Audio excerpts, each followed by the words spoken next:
Marathi cinema दिवसेंदिवस बदलत चाललाय हे तर आपण पाहतोच आहोत. मराठी सिनेमाचा दर्जाही आता वाढलाय.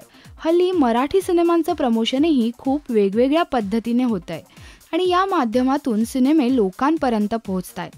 लवकरच प्रेक्षकांसमोर येणाऱ्या ठणठण गोपाळ या सिनेमाचं प्रमोशनही असंच आगळं वेगळं असणार आहे.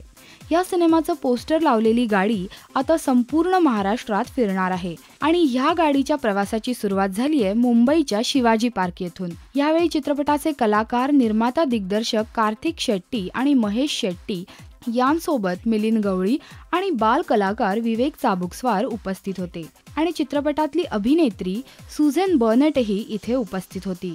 प्रमोशनच्या दृष्टीने विचार करता थोडा वेगळा आणि नवीन मार्ग या चित्रपटाने निवडलाय. ठणठण गोपाळ या सिनेमाची कथा ही दृष्टी नसलेल्या परंतु मनाने जिद्दी असलेल्या एका 11 वर्षाच्या मुलाची आहे.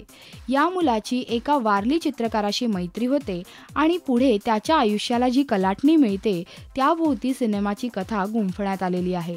हा सिनेमा 30 ऑक्टोबरला संपूर्ण महाराष्ट्रात प्रदर्शित होतोय.